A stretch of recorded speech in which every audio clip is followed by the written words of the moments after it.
말씀은 출애굽기 17장 5절에서 7절 말씀을 근거로 시험의 진짜 목적이라는 제목으로 하나님 말씀 증거하도록 하겠습니다.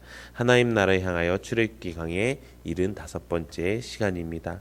오늘 말씀은 어제의 말씀에 이어서 이스라엘 백성들에게 하나님께서 마실 물을 주는 장면입니다. 어제도 말씀을 드렸지만 우리는 하나님을 시험하는 주객 전도의 행동을 하면 안 된다고 우리가 말씀을 통해 깨닫게 되었습니다. 내가 주인된 삶을 사는 것이 아니라 하나님이 나의 주인된 삶을 살아야 된다는 것을 우리가 알게 되었습니다. 근데 이것을 알고 나서 또 그대로 사는 것이 아니라 알고 나서도 세상 속에서는 여전히 내가 주인이고 여전히 내가 내 일을 위해서 사는 사람들이 있다는 것입니다.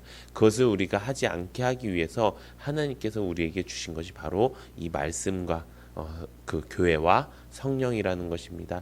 이것을 통해서 우리가 실질적으로 하나님의 능력이 나타나는 삶을 살아야 되는 줄로 믿습니다. 내일 이제 말씀을 드릴 거긴 하지만 먼저 좀 말씀을 드린다면 하나님께서는 우리에게 말씀을 통해서 상식적으로 우리에게 말씀을 이해하게 만들어 주셨습니다. 그런데 하나님의 능력은 그 상식에서 벗어나는, 상식을 초월하는 놀라운 하나님의 역사하심입니다. 그런데 어느 순간부터 그 하나님의 놀라운 역사하심이 우리 가운데 일어나지 않는 것들이 너무나도 당연하게 느껴진다는 것입니다. 그것은 무엇입니까? 하나님의 능력으로 우리가 살아가는 것이 아니라 그저 그냥 내가 신앙생활을 하는 것으로 살아간다는 것입니다. 조금 더 쉽게 말하면 내 삶 속에서 하나님의 능력이 나타나지 않으면, 내 삶 속에서 내 상식을 초월하는 하나님의 능력이 나타나지 않으면 그것은 진짜 신앙생활이 아닐 수 있다는 것입니다. 우리가 이 말씀을 듣습니다. 이 말씀이 그저 그냥 최민재 목사의 말씀이 아니라 하나님이 지금 이 시간에 여러분들에게 주시는 말씀입니다. 그 말씀이라고 내가 믿고 이 말씀대로 오늘 살겠습니다 라고 내가 결단하고 나아갈 때 정말 이 말씀이 내 말씀이 되고 내 말씀이 되고 정말 내가 오늘 나와 함께 동행하시고 나에게 복 주시고 나에게 능력 주시는 하나님을 만나는 경험이 될 줄로 믿습니다. 이런 은혜가 넘치기를 예수님의 이름으로 축원합니다. 그래서 오늘 말씀을 통해 하나님께서 우리에게 깨닫게 하시는 은혜는요, 바로 하나님이 주신 시험에는 반드시 목적이 있다라는 것입니다.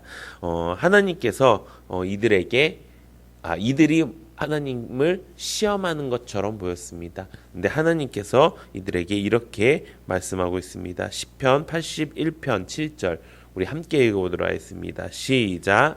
내가 고난 중에 부르짖음에 내가 너를 건졌고 우레솔리의 은밀한 곳에서 내게 응답하여 무리바 물가에서 너를 시험하였도다. 아멘. 근데 오늘 본문 말씀에 보면은 이렇게 기록되어 있죠. 7절에 보면은 그가 그곳 이름을 마사 또는 무리바라 불렀으니 이는 이스라엘 자손이 다투었으며 또는 그들이 여호와를 시험하여 이르기를 여호와께서 우리 중에 계신가 안 계신가를 하였음이더라라고 말씀하고 있죠. 지금 이곳이 무리바라고 불리는 곳, 이것이 바로 그들이 여호와를 시험하여 이르기를 여호와께서 우리 중에 계신가 안 계신가 하였음이니라. 이거는 사람이 지은 이름인 거예요. 근데 하나님께서는 뭐라고요? 무리바에서 너희를 만났는데 그 무리바 물가에서 너희를 내가 시험하였다 라고 이야기하는 것입니다. 하나님께서는 그 일들을 이야기할 때 너희가 나를 시험하는 것 같이 보였지만 내가 너희를 시험한 것이다 라고 이야기하는 것입니다. 우리에게 생기는 모든 일은요, 우리가 무엇인가 주체가 되어서 하는 것 같지만 그렇지 않습니다. 하나님이 주체가 되고요, 또한 마귀가 주체가 되는 것입니다. 우리에게 생겨난 모든 일들, 좋은 일들, 또 나쁜 일들, 또 이상한 일들, 이 모든 것들이 다 주체가 따로 있다는 것입니다. 왜 그렇습니까? 우리는 이제 영이 살아난 사람들입니다. 영이 살아난 사람들이기 때문에요, 영이 죽어 있는 사람에게는 어떤 사건 사고가 일어나도 반응이 없잖아요. 근데 영이 살아있는 사람에게는요, 어떤 사건 사고가 일어날 때 그저 그냥 그게 육으로 난 사건이 아니라는 것입니다. 이것이 영으로 된 하나님의 영인지 마귀의 영인지 둘 중에 하나의 사건에 임하게 된다는 것입니다. 하나님께서 이 무리바 사건을 이야기하시면서 내가 너희를 시험하였다라고 이야기하고 계시는 것입니다.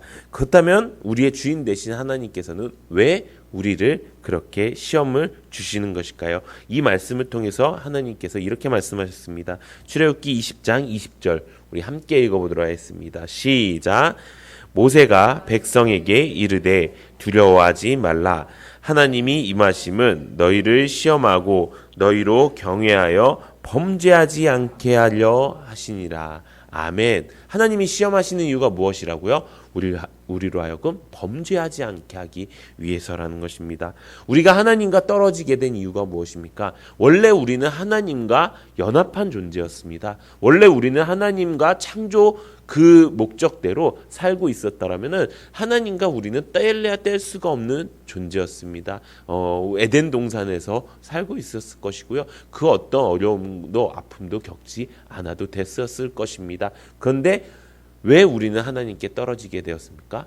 범죄하였기 때문입니다. 무엇을 범죄하였습니까? 하나님의 말씀에 순종하지 않았습니다. 내가 이 모든 실과를 너에게 주지만 딱 하나 이 선악과만큼은 너가 먹지 말라라고 하는 그 말씀에 순종하지 못했습니다. 또 두 번째 무엇입니까? 하나님같이 되려는 범죄를 저질렀습니다. 이게 보암짓도 하고 먹음직도 하다라는 것들을 이 마귀에게 꼬임을 받은 것 같지만 제일 큰 꼬임은 뭐였을까요?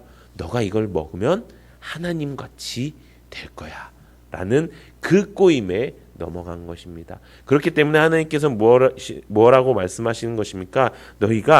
너희로 하나님을 경외하여서 더 이상 범죄하지 않게 하려고, 하나님을 존경하고 하나님을 두려워하게 하기 위해서, 그래서 그렇게 하는 모습을 내가 너희들에게 보려고, 그것을 위해서 내가 너희들에게 시험을 주는 것이야 라고 말씀하는 것입니다. 그렇기 때문에 하나님께서 우리에게 죄를 멀리할 수 있도록 만들어 주셨습니다. 이 이스라엘 백성들도 마찬가지인 것입니다. 이스라엘에서 그 출애굽에서 그 가나안 땅까지 가는 거는 얼마 걸리지 않는 거리였습니다. 근데 그 광야길을 40년 동안 헤매게 하셨습니다. 그 이유가 무엇입니까? 하나님이 그들을 시험하고 그들을 훈련시키기 위해서라는 것입니다. 우리 신명기 8장 2절 우리 함께 읽어보도록 하겠습니다. 시작. 내 하나님 여호와께서 이 40년 동안에 내게 광야길을 걷게 하신 것을 기억하라. 이는 너를 낮추시며 너를 시험하사 내 마음이 어떠한지 그 명령을 지키는지 지키지 않는지 알려 하심이라. 아멘. 뭐라고 말씀하십니까? 하나님께서 이 40년 동안 이 내게 광야길을 걷게 하신 것을 기억하라. 어쩌면 하나님께서는요, 사람이 생각하는 방법으로 그 역사하지 않는다는 것입니다. 이렇게 가면은 제일 잘할 것 같은데 나보다 나를 더 잘 아시는 하나님께서 어떻게 하시겠지. 근데 하나님, 요게 저한테는 직방일 것 같은데요? 라고 하는 생각들이 있을 수 있을 것입니다. 근데 아니라는 것입니다. 하나님의 생각은요, 우리의 생각보다 훨씬 높은 곳에 있습니다. 그렇기 때문에 우리가 봤을 때는 삥삥삥 돌아가는 길이라도, 우리가 봤을 때는 전혀 효과가 없는 것 같으면서도 하나님이 보시기에는 그게 가장 귀한 효과, 좋은 효과라는 것입니다. 그렇기 때문에 그렇게 하시기 위해서 그렇게 시험을 하시는 이유가 무엇입니까? 내 마음이 어떠한지 그 명령을 지키는지 지키지 않는지 알려 하심이니라. 이것은 무엇을 이야기하는 것입니까? 우리 하나님께서 우리를 그냥 명령으로 그냥 인형처럼 조종하지 않는다는 것입니다. 우리의 마음을 살펴주시고요, 우리의 행동을 보시고 그것을 바른 길로 인도하시기 위해서 애써 주신다는 것입니다. 그렇게 하기 위해서 하나님은 우리에게 시험을 주십니다. 어쩔 때는 불과 같은 시험을 주실 때가 있고요, 어쩔 때는 40년 광야길처럼 길고 지루한 시험을 주실 때도 있습니다. 또 어쩔 때는 하나님의 말씀을 듣는지 아니한지, 어쩔 때는 내가 하나님의 말씀대로 살고 있는지 아닌지를 점검하시기 위해서 시험을 주신다는 것입니다. 그렇기 때문에 우리 인생 어떻게 살아야 되겠습니까? 하나님의 말씀대로 살면 되는 것입니다. 하나님은요, 우리에게 시험을 주십니다. 시험에 뭐가 있죠? 문제와 답안지가 있죠. 그죠? 모든 시험에는 문제와 답안지가 있어요. 요즘 아이들 이거 보면요, 이렇게 또 뭐 옛날에도 그랬나요? 옛날에는 저도 옛날 사람은 아니지만 옛날에는 전과라는 게 있었어요. 전과. 거기에 모든 답이 다 나와 있었던. 그래서 이제 했는데 대신 전과를 보기 전에 선생님께서 이게 문제를 내시는데 교과서 안에서 다 있어라고 하는데 가끔씩 교과서 없는 거 있고 전과에만 있는 것도 있고 그래서 한두 개는 틀리고 물론 저는 한두 개 틀린 사람은 아니었습니다. 그런데 하여튼 지금 보면은 딱 문제지가 있고요. 그 뒤에 얇게 해갖고 답안지가 있는데요. 답안지만 있는 게 아니라 그거에 대해서 어떻게 교육하면 될지에 대한 설명까지 이렇게 자세히 나와 있더라고요. 그러니까 전과와 답안지가 다 이렇게 섞여져 있는 그런 이렇게 모양이 있습니다. 하나님께서 우리에게 시험 주시는 것도 마찬가지라는 거예요. 우리에게 시험을 주시면요. 그것에 대한 분명한 답안지가 있다는 거예요. 그 답안지가 뭘까요? 그게 바로 성경인 거예요. 우리는 성경을 읽을 때 고서라고 생각을 합니다. 옛날 이야기, 혹은 옛날의 지혜. 그러니까 뭐 지금도 살아계셔서 역사하신 하나님의 말씀이라고 여겨지긴 하지만 이 두꺼운 이 책을 봤을 때 어디에 내가 찾고 있는 그 답이 있는지 저는 절대로 모릅니다. 어디에 내가 이 전과에 선생님이 내실 문제가 있는지 저는 절대로 알지를 못합니다. 그래서 이 책은 나에게 어쩌면 그냥 읽다가 어떻게 걸려서 나오는 그런 답안지일 수도 있습니다. 근데 그렇지 않다는 것입니다. 하나님께서는요, 분명히 우리에게 시험을 주셨으면요, 그 시험에 대한 답안지를 주셨다는 것입니다. 근데 그 답안지를 어디서 할 수 있습니까? 교과서 위주대로. 교과서 위주가 무엇입니까? 내가 배운 대로. 그럼 내가 어디서 말씀을 배웁니까? 교회 안에서 말씀을 배우는 거예요. 그렇기 때문에 이 모든 관계는요, 뗄래야 뗄 수가 없는 관계가 되는 거예요. 내가 삶을 살면서 하나님의 시험에 100점 맞을 그 길로 걸어가기 위해서는요, 나에게 한계도 없어서는 안 되는 거예요. 나에게 답안지로 주신 이 성경이 있어야 되는 거고요. 이 성경을 가르치는 교회가 있어야 되는 것이고요. 그것을 깨닫게 하시는 성령님이 있어야 되는 거예요. 우리가 그냥 성경 교회가 필요합니다. 그래서 그냥 뭐 이렇게 말씀하시니까요. 이렇게가 아니라요. 정말 우리가 승리하는 인생을 살기 위해서 정말 우리가 이 땅 가운데서 걸어 나가는 데 있어서 하나님의 시험하심에 승리하기 위해서 가장 중요한 것, 그것은요, 성경책을요 잘 보고요, 나에게 주시는 그 하나님의 말씀이 무엇인지 잘 듣고요, 교회 안에서. 그 다음에 그것이 나의 뜻이 아니라, 나의 마음이 아니라 성령 하나님의 마음이 될 수 있도록 내가 그것을 위해서 간구하고 기도해야 된다는 것. 이것이 우리가 시험을 이길 수 있는, 그래서 하나님을 경외하고 하나님의 말씀대로 순종할 수 있는 방법이라는 것입니다. 그렇게 할 때 하나님께서 어떻게 우리에게 하실까요? 우리 신명기 8장 16절 우리 함께 읽어보도록 하겠습니다. 시작. 내 조상들도 알지 못하던 만나를 광야에서 내게 먹이셨나니 이는 다 너를 낮추시며 너를 시험하사 마침내 내게 복을 주려 하심이었느니라. 아멘. 마침내 뭐라고요? 복을 주게 하기 위해서 너희를 시험하였다라고 이야기하는 것입니다. 저도 어렸을 때 시험을 잘 보면은 부모님께서 항상 말씀하셨던 것은 너가 시험을 잘 보면 아빠가 탕수육을 사줄게 라고 이야기했습니다. 물론 시험을 잘 봐서 탕수육을 먹은 적은 없습니다. 근데 그 탕수육이라는 저는 어렸을 때 조금 몸이 아파갖고요. 그 척수주사라는 것을 맞았거든요. 그 척수주사가 지금 어른들도 맞기 힘든 주사라고 하더라고요. 근데 그 주사를 맞으러 갈 때 아버지가 했던 말, 야, 탕수육 사줄게. 오늘 이거 잘 맞으면, 민지야 너가 울지 않고 잘 맞으면 탕수육 사줄게. 싱글벙글하고 맞았답니다.